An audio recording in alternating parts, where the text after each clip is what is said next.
तो कोरोना महामारी लगातार अपने चरम पर है। हालांकि कंट्रोल करने की कोशिश की जा रही है, लेकिन इसी बीच तमाम डॉक्टर्स के जरिए हम आपको सही जानकारी देने की कोशिश करते हैं। डॉक्टर सूर्यकांत जीना इस वक्त हमारे साथ मौजूद हैं, वरिष्ठ हृदय रोग विशेषज्ञ हैं। इसके साथ डॉक्टर सौरभ मल्होत्रा हमारे साथ में है, एडिशनल प्रोफेसर हैं पीजीआई चंडीगढ़ से।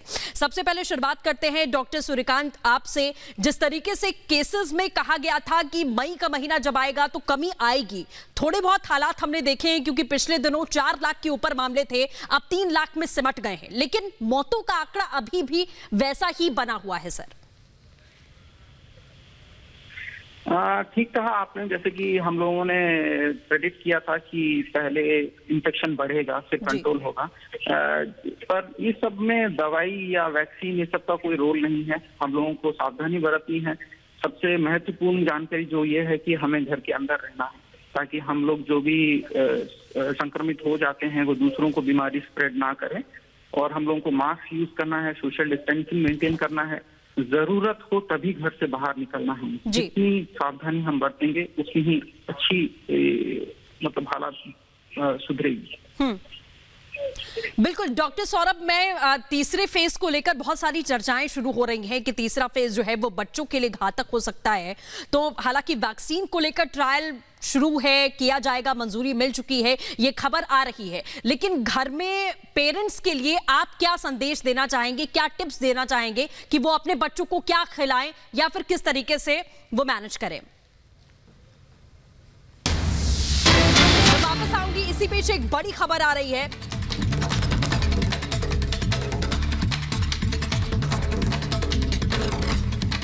तो बड़ी खबर आपको बता दें, बच्चों पर टीके के ट्रायल को मंजूरी मिल चुकी है। जी हां, क्योंकि तीसरे फेज में सबसे ज्यादा ये फेज घातक बच्चों के लिए बताया गया है। 2 से 18 साल के बच्चों को के ऊपर ये ट्रायल किया जाएगा। 2 से 18 साल वाले के लिए ये ट्रायल होगा। दूसरे तीसरे चरण का ट्रायल किया जाएगा, ये बड़ी खबर आपको बता दें हम। इसके साथ ही डीसीजीआई ने भारत बायोटेक को मंजूरी दे दी है। 525 वॉलंटियर्स पर ट्रायल किया जाएगा। यह बड़ा फैसला किया गया है क्योंकि बहुत जरूरी है। तीसरी लहर बच्चों के लिए घातक बताई गई है कि बच्चों पर खासा असर पड़ सकता है, इसीलिए अब ट्रायल को मंजूरी मिली है, क्योंकि वैक्सीन का आना बहुत जरूरी है।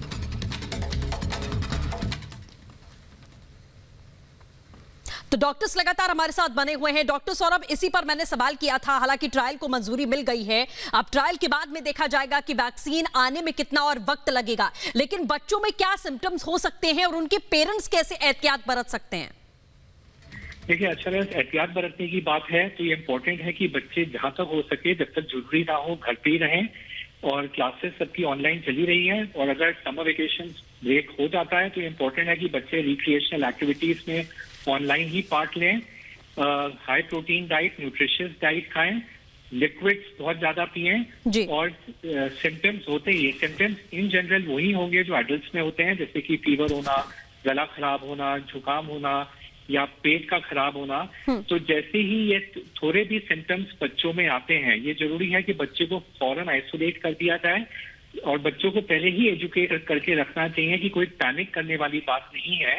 अगर आपको जरा सा भी जुकाम, फीवर या कोई भी ऐसे सिम्टम्स आते हैं तो आप फौरन आइसोलेट हों और पेरेंट्स को फौरन इन्फॉर्म करें। ठीक है डॉक्टर सूर्यकांत, आपसे मैं ये समझना चाहूंगी, जिस तरीके से पहले फेज से हम दूसरे फेज में जब पहुंचे तो हमें यह था कि दूसरे फेज का हमें कोई अंदाजा नहीं था कि इतना घातक हो सकता है, और सिम्टम्स लगातार कोविड ने अपने बदले हैं। तो क्या ये तीसरी लहर की जो बात हो रही है उसमें हमें कुछ और भी सिम्टम्स बच्चों में अगर आते हैं तो कैसे हम वो पहचानेंगे और कैसे डिटेक्ट किया जाएगा? क्योंकि RT-PCR रिपोर्ट्स भी दूसरी लहर में हमने देखा है कि बहुत हद तक कारगर साबित नहीं हुई है। आपने बिल्कुल ठीक कहा। जैसे कि हमें ये पहली लहर में अंदाजा नहीं था कि दूसरी लहर में क्या होने वाला है, लेकिन पहली लहर में हम सब मतलब वी वर अनअवेयर, हमें कुछ जानकारी नहीं थी, बीमारी नई थी, हमें पता भी नहीं था कि दवाई क्या यूज करना है, क्या प्रिकॉशंस लेना है। लेकिन दूसरी लहर अगर आप देखें तो इस सब के लिए अधिकतर हम ही लोग जिम्मेदार हैं, क्योंकि पहली लहर के बाद, उसके बाद जब वैक्सीन आया, फिर लोग ठीक होने लगे और केसेस कम गए, तो हमने लापरवाही शुरू कर दी। हम लोगों ने मतलब ठीक से चीज को समझा नहीं। हम लोग खुलेआम दोबारा घूमने लगे, लोगों ने मास्क निकाल दिया, जो लोग वैक्सीन जिन्होंने लिया उन्होंने सोचा कि हमें शायद दोबारा कोरोना नहीं हो सकता या हम कोरोना स्प्रेड नहीं कर सकते। तो यही चीज हमें समझनी है कि वैक्सीन हमें इम्यून नहीं करता है डिजीज से। हम लोग वैक्सीन लेते हैं, इसका मतलब हमें सीवियरिटी ऑफ द डिजीज या फिर द रिस्क ऑफ मोर्टालिटी, मरने का जो अधिक चांस है वो कम हो जाता है। लेकिन वैक्सीन लेने के बाद भी हम लोग कोरोना से दोबारा संक्रमित हो सकते हैं और हम लोग बीमारी को भी फैला सकते हैं। सिमिलरली बच्चों में दूसरी वेव में मैक्सिमम ये हमारी लापरवाही के कारण ही दूसरा वेव जो इतना मतलब बहुत बढ़ गया है, ये सब हमारी वजह से ही है। तो I think we have to be little cautious, हमें थोड़ी सावधानी बरतनी चाहिए।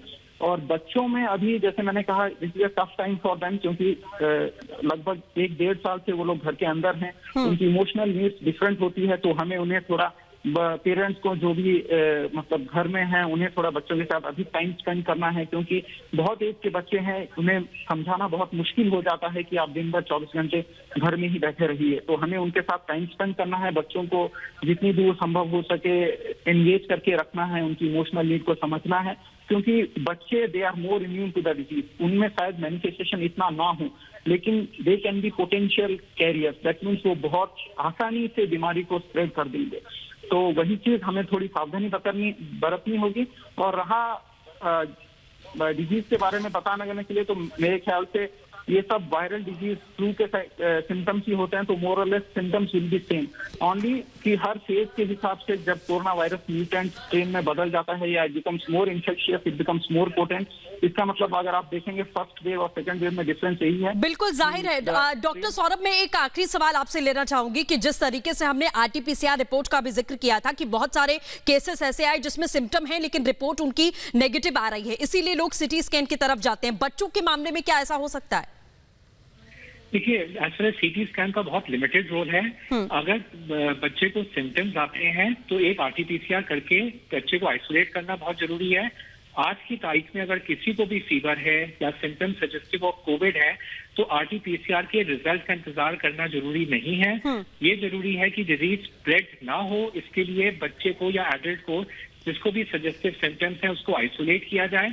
और चाहे रिपोर्ट नेगेटिव भी आए लेकिन अगर सिम्टम्स सजेस्टिव हैं, कई बार ऐसा होता है कि पहली रिपोर्ट नेगेटिव आती है पर अगर वही टेस्ट 3 या 5 दिन बाद कराया जाए तो डिपेंडिंग, क्योंकि सेंसिटिविटी एंड स्पेसिफिसिटी वेरी करती है टेस्ट की depending upon the curve of the disease, तो हो सकता है 3rd या 5th day repeat test positive आए। तो एक टेस्ट पे रिलाई ना करें। अगर टेस्ट नेगेटिव भी आए पर सिम्टम सजेस्टिव है, कम्युनिटी स्प्रेड प्रिवेंट करने के लिए स्पेशली फैमिली में। बिल्कुल ठीक है डॉक्टर सौरभ, डॉक्टर सूर्यकांत हमारे साथ जुड़ने के लिए और तमाम जानकारियां देने के लिए आपका बहुत बहुत शुक्रिया।